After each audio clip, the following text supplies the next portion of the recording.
मित्रों, ये आप जानते हैं कि युद्ध की वजह से ईरान के स्ट्रेट ऑफ हॉर्मुज में जहाजों की आवाजाही तकरीबन बंद हो गई है।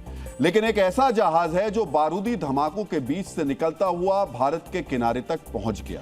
अब हम आपको इसी योद्धा यानी जहाज की हैरान करने वाली कहानी बताने जा रहे हैं। मित्रों, इस जहाज का नाम है शेनलोंग।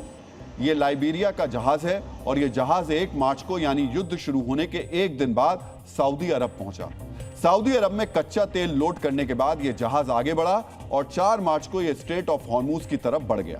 स्ट्रेट ऑफ हॉर्मुज पहुंचने के बाद 7 से 8 मार्च के बीच अचानक इस जहाज का AIS यानी ऑटोमेटिक आइडेंटिफिकेशन सिस्टम बंद हो गया।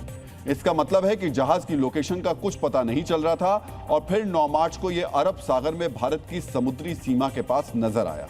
मित्रों, दरअसल इस जहाज के नाविकों ने जानबूझकर अपना AIS सिस्टम बंद कर दिया था। ऐसा क्यों किया गया, इस सवाल का जवाब भी हम आपको बताएंगे।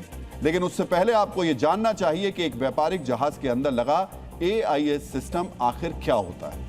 मित्रों, AIS सिस्टम एक जहाज का पहचान पत्र हो जैसा होता है। यानी जब जहाज समंदर में चल रहा होता है तो नजदीकी बंदरगाहों को यह सिस्टम जहाज का नाम, उसका रजिस्ट्रेशन नंबर और जहाज के मालिक की जानकारी देता रहता है। इस जानकारी के आधार पर बंदरगाह पर मौजूद अथॉरिटी ये तय करती हैं कि जहाज को आगे जाने दिया जाए या नहीं जाने दिया जाए।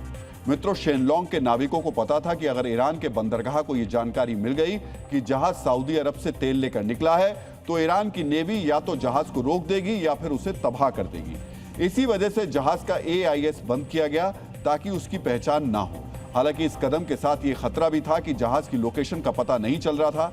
यानी अगर बदकिस्मत जहाज की तरह शेनलोंग पर भी हमला हो जाता तो दुनिया को कभी पता नहीं चलता कि इस जहाज और उसके नाविकों के साथ क्या हुआ।